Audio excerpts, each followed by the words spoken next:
Cada um de nós aqui carregamos um sobrenome que herdamos lá dos nossos pais, dos nossos antepassados. Algumas famílias mais afortunadas, as pessoas acabam herdando bens materiais, riquezas.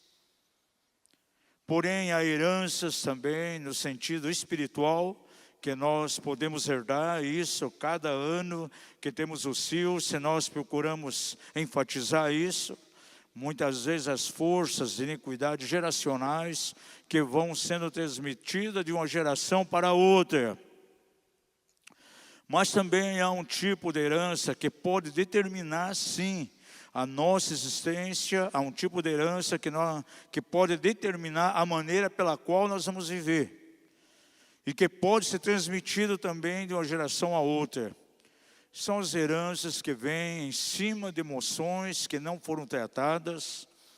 Há famílias que você vai ver os ancestrais, lá em uma geração passada, passaram por traumas, feridas emocionais, que muitas vezes podem determinar a identidade de alguém.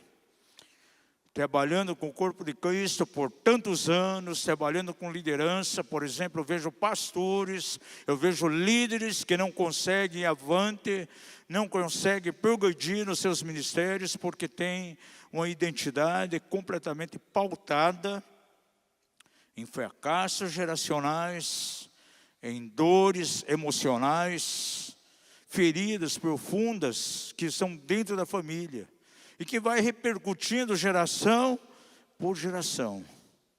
Por exemplo, todos nós aqui temos um nome próprio que foi dado pelos nossos pais, escolheram nomes para nós, mas eu vejo que muitas pessoas, naquilo que diz respeito à sua identidade, é como se ela carregasse um nome invisível. Por exemplo, eu vejo famílias que alguém dentro da família vai se referir a alguém, nem se refere pelo nome da pessoa.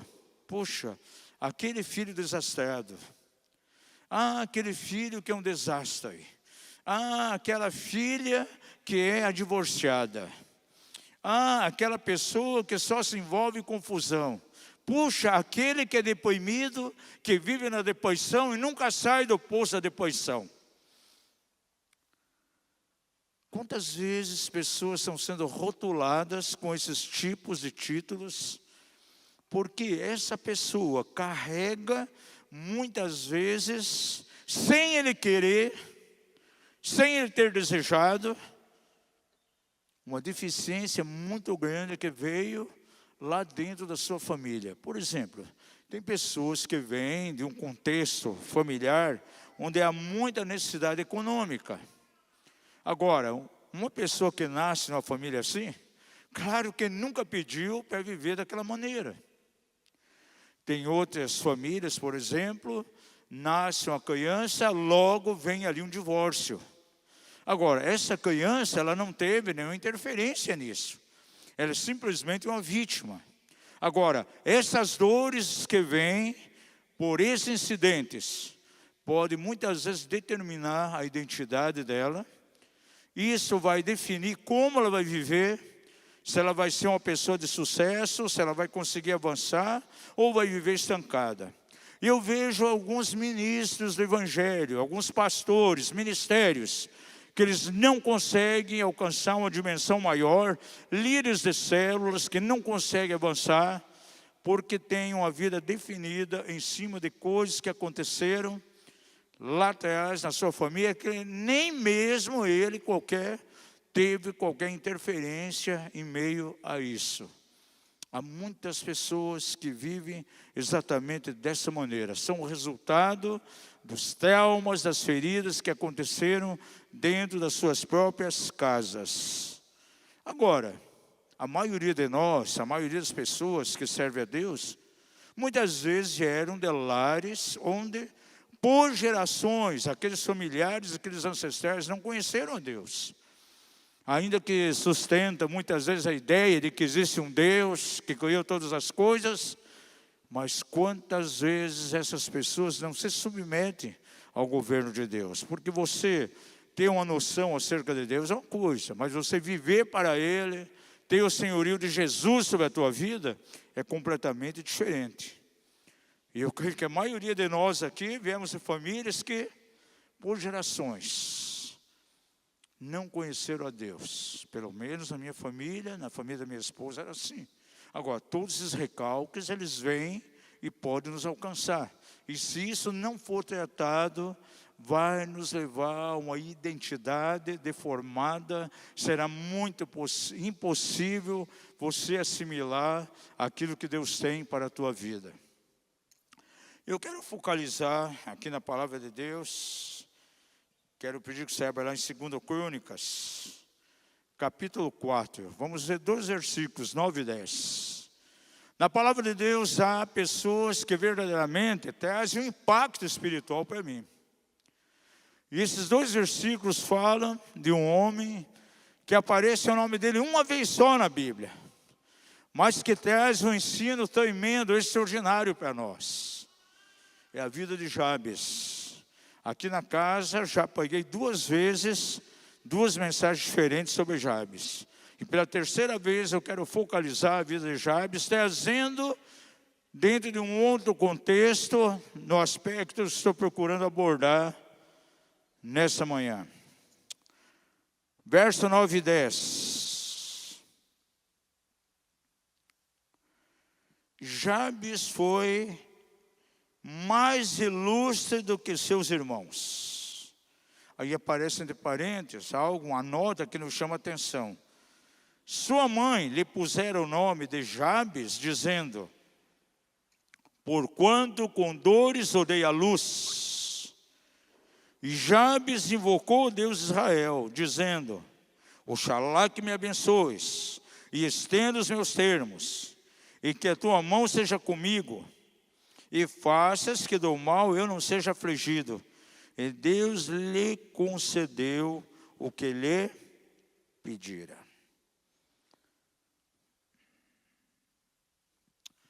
Veja só, nesses 2 versículos está sintetizado a vida toda de um homem, de alguém que veio trazendo uma herança muito ruim.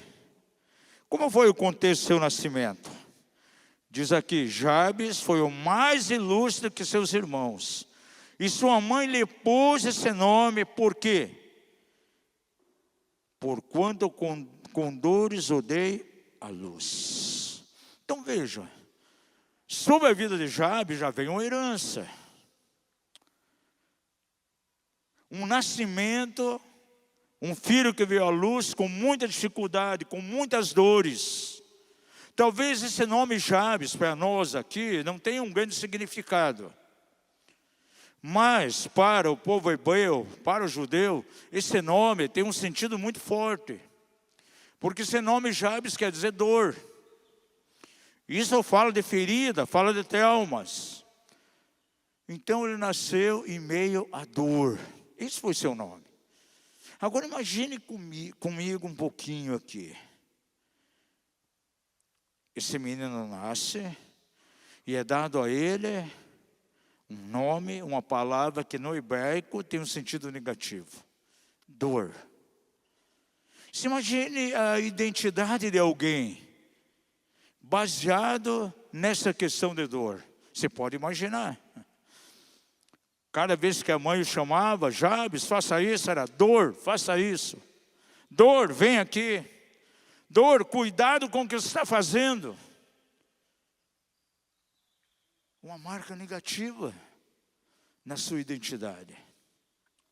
Agora, a postura que esse homem teve é a mesma postura que nós temos que ter, principalmente você que tem o conhecimento de que geracionalmente, quem sabe na tua família, houve algo que pôde definir a tua vida. O fracasso de um pai que vivia no alcoolismo, uma família que basicamente viveu na escassez econômica, na escassez financeira, família onde muitas pessoas fracassaram, quem sabe viveram em depressão. Essas coisas não podem definir a tua vida. Agora você veja que Jabes, ele tomou uma decisão diante de Deus. E a decisão que você que está assistindo, você que vem dentro desse contexto, é a decisão que você tem que tomar. É não se conformar com isso, olhar para Deus e saber que em Deus há um caminho de cura e pode haver um ponto final. E isso vai interferir na tua identidade, te levando exatamente naquele padrão que Deus deseja e tirando você da inércia do estancamento. Porque os traumas do passado, eles podem realmente nos paralisar de uma forma muito acentuada. Vamos ver algumas coisas aqui nesses 2 versículos. Será que hoje você que está aqui, você que está assistindo, você teria ousadia de declarar aquilo que Jabes declarou? Diga comigo assim: Senhor, eu desejo que Tu me abençoes e que estenda os meus termos e que a Tua mão seja comigo e faça que do mal eu não seja afligido.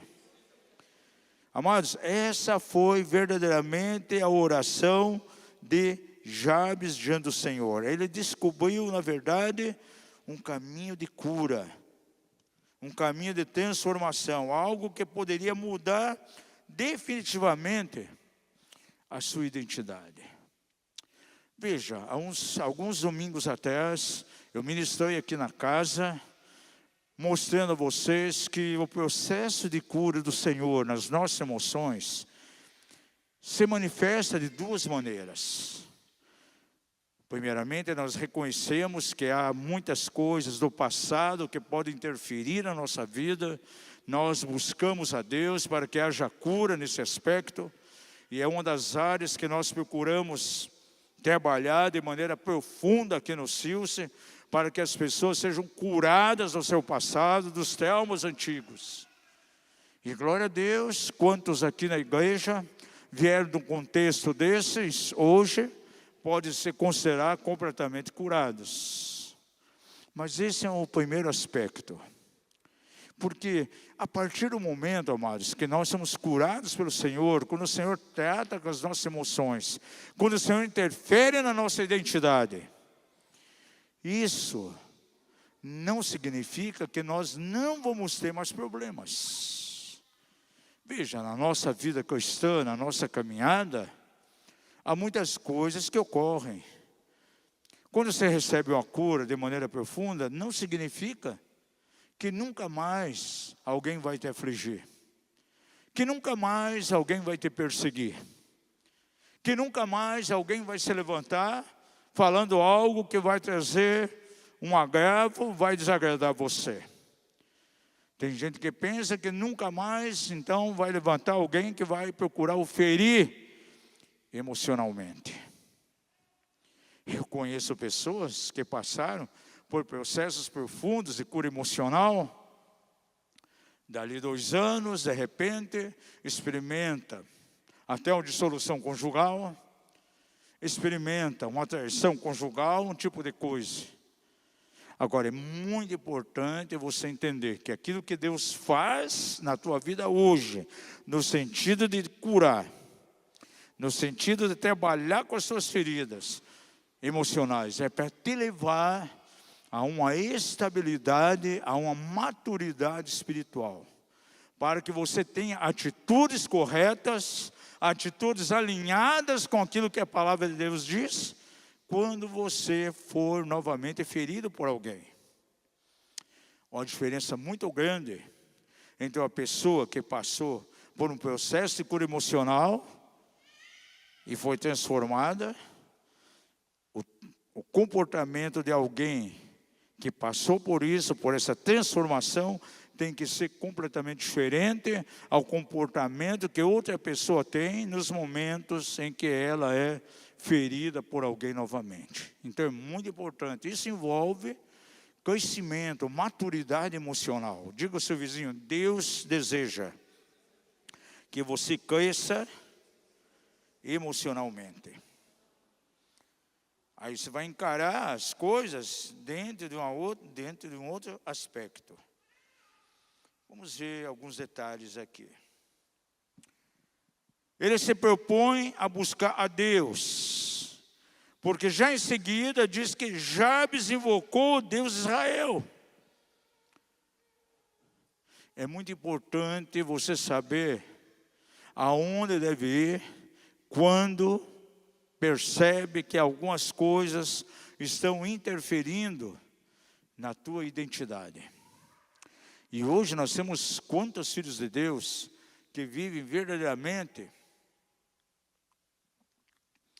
mergulhados numa crise de identidade. As declarações que mais comumente ouvimos: eu não posso. Eu não tenho condições. Isso que está sendo colocado diante de mim é um grande desafio. Eu não vou conseguir corresponder com isso. Porque a pessoa olha para si, e essa identidade tão fraca, essa herança de traumas, de recalques que ela recebeu, impede que ele reconheça o potencial que está dentro dele. Por isso ele não consegue corresponder aos grandes desafios.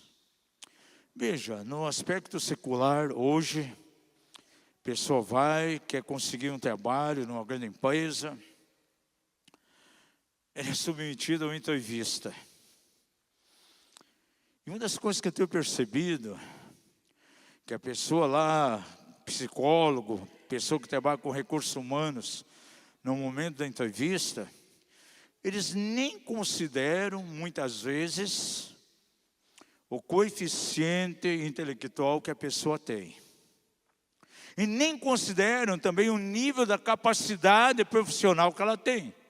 Mas fazem perguntas, muitas vezes, para avaliar como essa pessoa se vê a si mesma. Procuram ter uma percepção de como essa pessoa reconhece aquilo que ela é. Qual o potencial que ela tem. Mediante essas respostas, aquele psicólogo, o expert lá em recursos humanos, ele já tem uma noção se aquela pessoa vai ser produtiva ou não. Veja, tudo demanda questão de identidade. E ministerialmente, amados, é da mesma forma. Quantas pessoas não conseguem corresponder aos desafios de Deus? Deus quer fazer coisas tremendas através dele, mas ele se acha completamente incapaz. É dessa maneira que ele se vê. E uma das coisas que eu acho mais terrível ainda, naquilo que diz respeito a essa questão de construir uma identidade em cima de feridas e traumas passados, é que a pessoa se autodefine e aquilo acaba sendo o modo de vida dela. É uma coisa que está apegada à sua própria existência. Ele vai se ver daquela maneira, quem sabe, até o final da sua vida. Eu sou realmente um fracassado. Comigo não tem outra forma. Ele cai para um caminho de resignação total. Acha que na vida dele nada mais pode acontecer. Olha, eu vejo algumas pessoas que até mesmo têm uma identidade determinada por apelidos que ele recebeu dentro de casa. Fulano de tal, o gordinho. Fulano de tal, o fracassado. Quem sabe não conseguia se espoiçar direito quando era criança, tinha problema de gagueira, ficou o gaguinho. Agora está com 40 anos, 50 anos, mas para aquela família, quem ele é? É o gaguinho. É o surdinho. É o doentinho. Identidades completamente destrutivas. E no reino de Deus, nós temos que pautar a nossa vida em cima daquela forma pela qual o Senhor nos vê. E não como os outros nos viram. Só que as pessoas acabam assimilando isso na sua própria vida. É algo que está apegado a ele. Ele vê a sua vida exatamente dessa forma.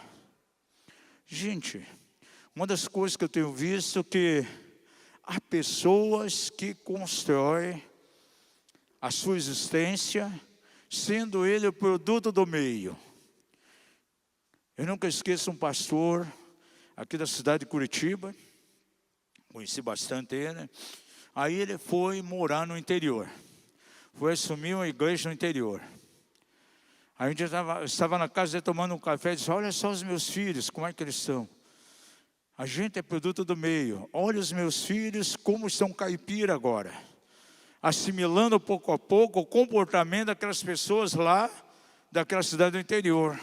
Então as pessoas muitas vezes se deixam moldar culturalmente até pelo meio onde ele vive. Quem sabe há cristãos que muitas vezes o Senhor permite que eles vão morar, por exemplo, numa região onde é menos favorecida, uma região muito pobre. E algumas pessoas, quando vão para esse lugar, eles começam a construir a sua identidade semelhante ao resto das pessoas que moram ali. Sendo que o propósito de Deus é que essa pessoa fosse ali para provocar uma mudança, trazer uma revolução, uma transformação. Diga ao seu vizinho: você tem que ser um agente de transformação. Lá onde eu moro, ali perto, tem alguns lugares que tem um nome bem pejorativo. Por exemplo, tem um lugar ali, um núcleozinho de pessoas muito simples moram. Aí, o nome daquele lugar é Sovaco da Cobra. Imagina, cobra já é um animal que anda se rastejando. Imagina o sovaco dela ainda. Agora, as pessoas que vivem ali têm uma mentalidade de miséria, de escassez. De repente vê uma construção que está acontecendo, aí eles vão correndo para ver se vai sobrar algum material ali para levar para eles colocarem lá. Aí tem outra região ali que eles chamam de Morro do Piolho.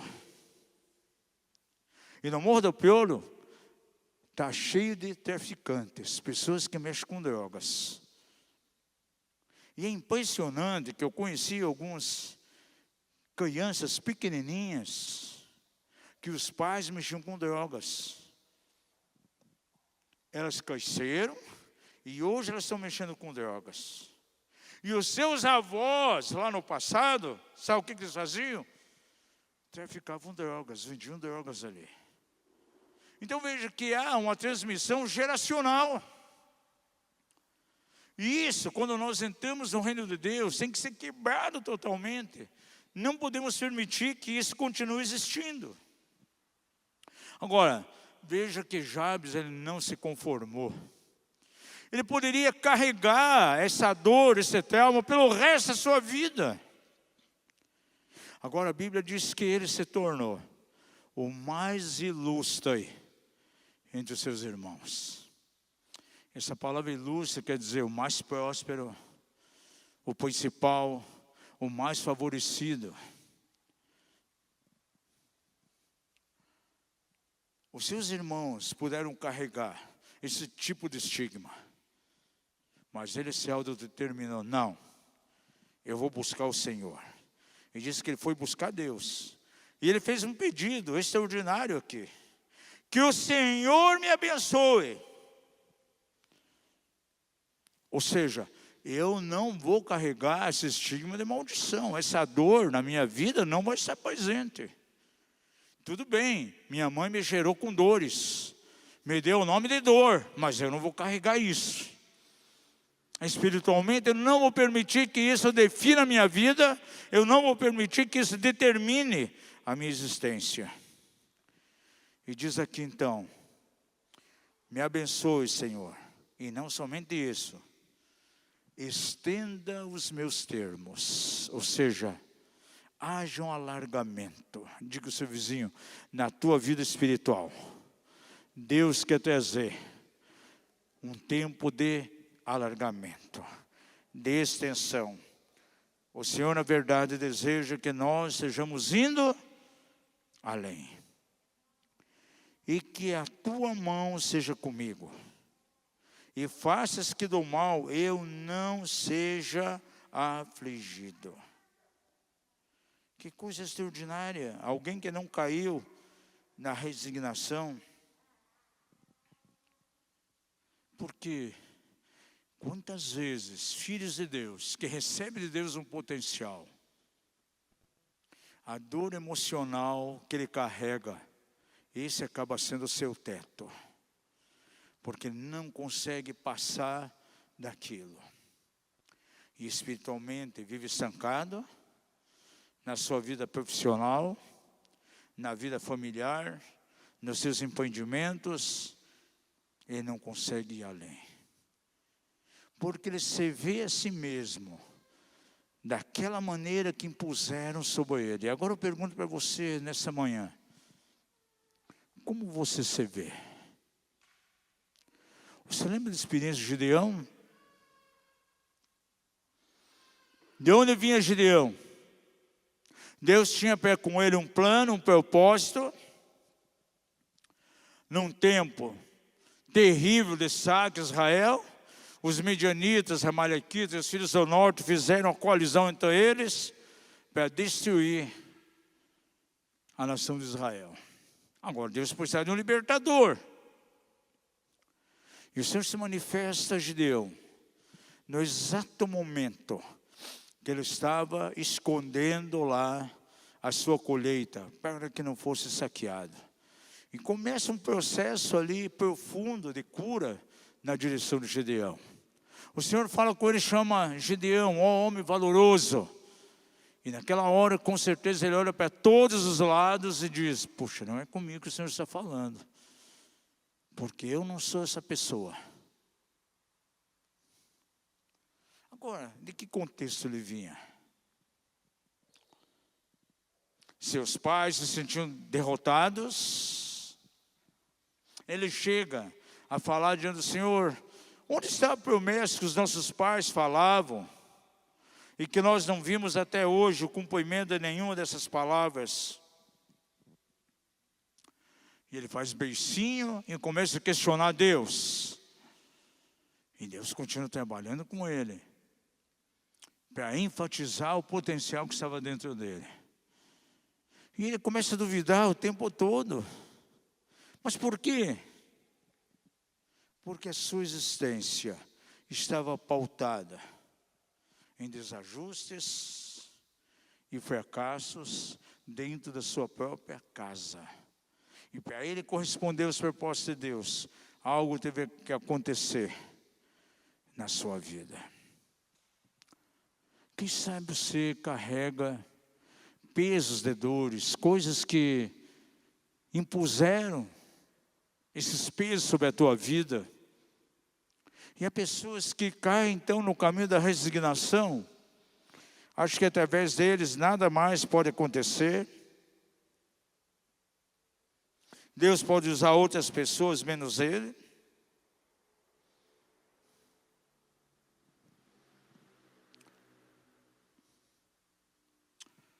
Gente, o tempo de autoimagem negativa,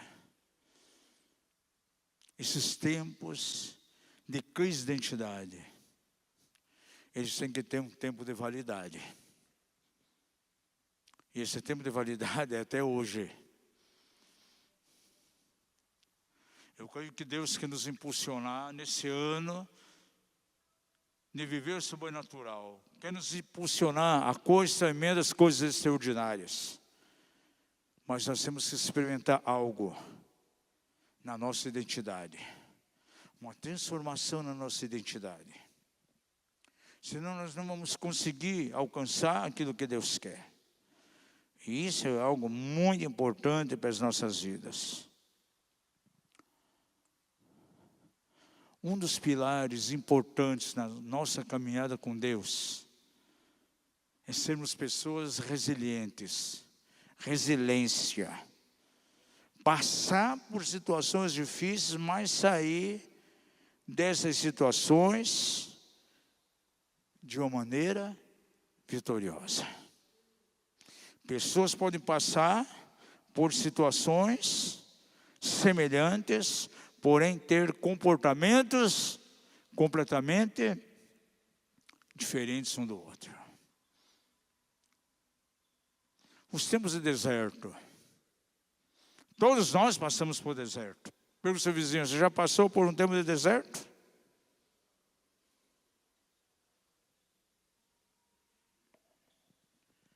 Tempos de deserto, para alguns, pode forjar eles a serem vencedores, a serem testados e saírem melhores, mas pode também trazer uma derrota que pode ser fatal, dependendo da maneira que você encara. O povo de Israel foi para o deserto. E aquela geração, então, perdeu o melhor de Deus. Aquela geração não conseguiu entrar na terra de forma alguma. Agora, Jesus foi para o deserto.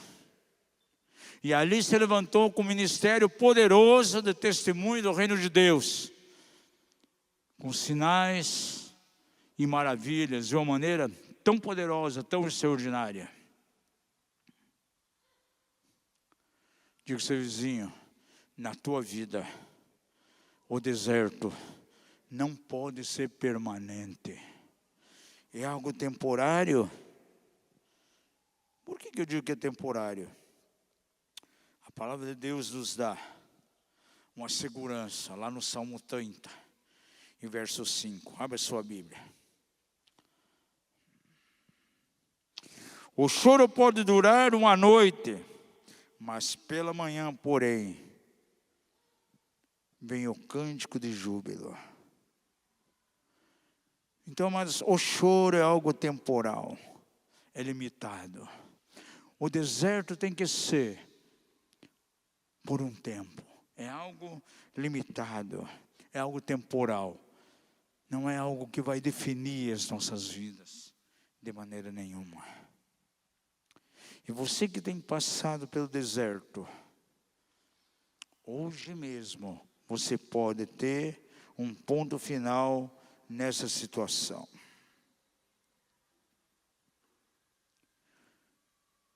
Deus deseja que você seja o Jabes dentro da tua família, aquele que vai mudar o curso.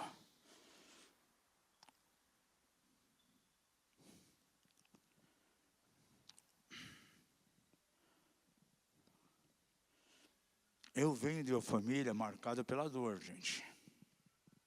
Por orfandade, mortes, perdas. Eu não cheguei a conhecer meu pai, porque quando ele faleceu, eu não tinha nem 4 anos de idade. Minha mãe morreu com 17. Perto de 7 filhos. A idade não é muito distante um do outro. Ela teve que se desdobrar sozinha, sem a figura de um pai. Com 17 anos de idade ela faleceu. Uma família marcada pela escassez.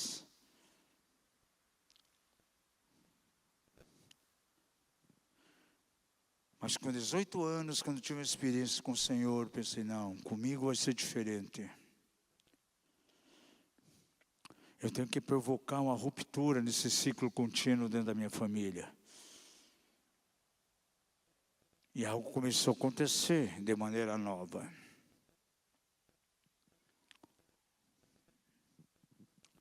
Até essa época, não existiu nos meus ancestrais ninguém que conseguiu cursar um curso universitário. Ninguém, por gerações. Quando o reino de Deus entra em alguém e é mexido da identidade, a coisa começa a acontecer de maneira poderosa. Isso provocou uma ruptura muito grande. Certa vez eu vi Randy Clark ministrando, então ele chegou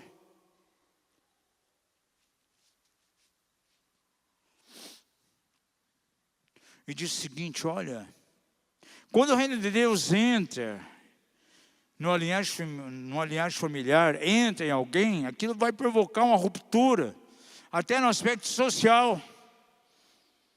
E é uma grande verdade. Porque hoje eu vejo no meu contexto familiar,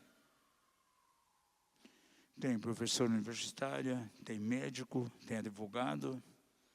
Provocou uma ruptura total, gente. Jabes, ele nos ensina muita coisa. Ele foi um homem que não resignou, dizendo, não, comigo não tem mais jeito. Eu estou definido a carregar esse nome até o final da minha vida. Dor será o meu nome. Não. Não, eu não vou carregar isso.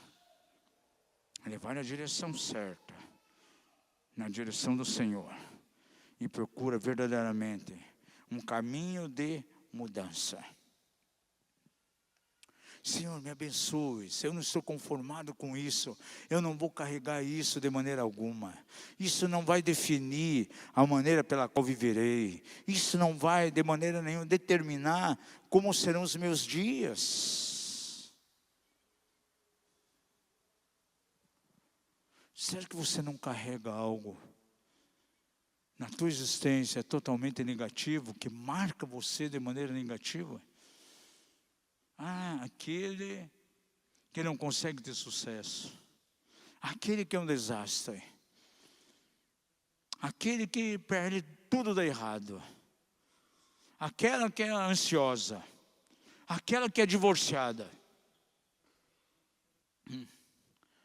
Certa vez a doutora Neuza estava em casa, lá quando veio o Ministério nos Cios, e a gente na mesa tomando café, ela disse assim, olha, eu olho para a igreja muitas vezes, eu encontro algumas pessoas que parece que elas nasceram para sofrer, são sempre sofredoras. Então veja, o sofrimento se tornou algo cíclico, se tornou um padrão na vida da pessoa. E esse não é verdadeiramente o propósito de Deus para ela. É o que mais temos encontrado em meio ao corpo de Cristo. Eu quero deixar isso com você nessa manhã, para você refletir um pouco. Como está a tua identidade? Tem crise de identidade? Tem uma autoestima baixa, uma autoestima fraca? Talvez, quando se refere a você, será que não dá um cognome a você? Identificando você como fulano de tal, aquele que reticências, que é uma confusão, que é o desastrado. Isso precisa ser mudado em nome de Jesus. Eu quero pedir que você fique em pé e nós vamos orar ao Senhor agora.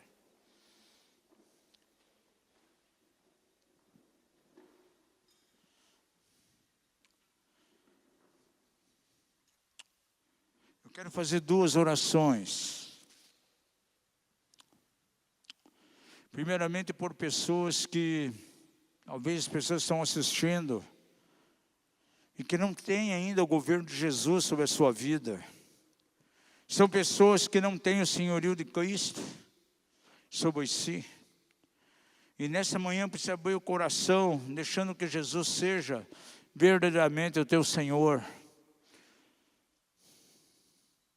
Aquele que vai dirigir a tua vida.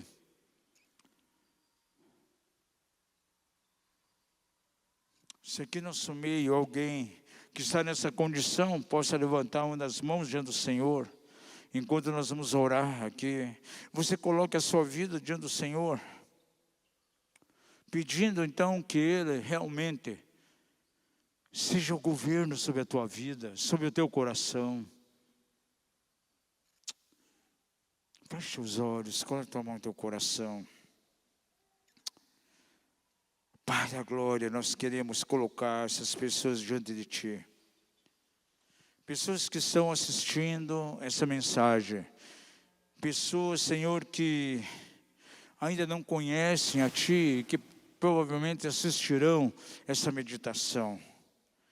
Que o Espírito do Senhor esteja falando com elas de maneira profunda, Pai. E que o nome do Senhor seja glorificado. Que possam ter sobre as suas vidas o governo, o senhorio de Jesus, permeando, os conduzindo todos os dias. Em nome de Jesus. E eu quero colocar na tua presença agora também cada pessoa que está aqui, cada pessoa que está assistindo essa meditação. Aqueles que posteriormente assistirão, ó Pai,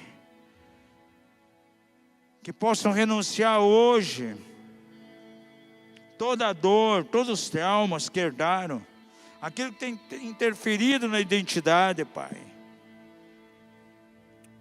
Quero declarar que toda cadeia de amargura, de medo, de falta de amor, limitações que alcançaram essas vidas, que vieram de antepassados, que alcançou a cada uma delas, Senhor, em nome de Jesus, que haja verdadeiramente uma mudança, uma transformação. Que ela se proponha nessa manhã a não mais repetir os traumas, as carências. E comece a partir de hoje, Senhor, o início de uma nova história. Que possa soltar toda a dor e apegar-se à pessoa de Deus. Pai, que haja expansão no território dos teus filhos, Pai, como declarou Jabes. Que haja um tempo, Senhor, de alargamento, e toda limitação seja quebrada. Aquilo, Senhor, que fez com que fosse colocado um nome sobre eles, angústia, depressão, que eles possam dizer agora: eu saio daí. E dá-me, Senhor, a tua paz. Toda escassez é vencida e haja abundância em minha vida. E em nome de Jesus peço ao contrário daquilo que marcou minha vida até hoje, Pai. Meu pai, minha mãe puderam me chamar dor. As circunstâncias puderam chamar fracasso. A ansiedade pode ter me chamado de incapaz, insuficiente. Porém hoje, como Jabes, Senhor, nós conhecemos imaturidade emocional e dizemos: Jesus mudou o nosso destino. Declaro nessa manhã que cada vida que está aqui é o mais ilustre do que disseram a você. Você é o mais abençoado daquilo que você caiu até o dia de hoje. Declaro em nome de Jesus que dentro da tua casa você é o Jabes. Renunciamos à dor que o pecado e o passado nos impôs. Senhor, alargue o nosso território emocional. Haja um alargamento da tua capacidade de amar, de perdoar, de ter paz. E isso é maior, Senhor, de qualquer ferida que vidas aqui tenham herdado. A história até hoje que definiu vidas aqui não será mais o destino delas, em nome de Jesus. Declaro que a tua presença, o teu governo sobre cada vida que vai determinar, vai definir o futuro de cada vida. Ativa hoje a bênção de 1000 gerações sobre cada uma das pessoas que estão aqui, ó Pai. Que o Senhor restaure essas vidas hoje, como um rio de bênção, para que os seus filhos e os filhos dos seus filhos sejam alcançados, em nome de Jesus. Cada pessoa que esteja pronta hoje, para ser um sinal, um símbolo, uma fonte de bênção para os demais, curados para curar, libertos para libertar. Obrigado, Senhor, e obrigado porque o nome de cada um aqui já não é mais dor, senão recebe um novo nome a partir de hoje. A tua bênção sobre eles, Pai, em nome de Jesus. Amém, amém.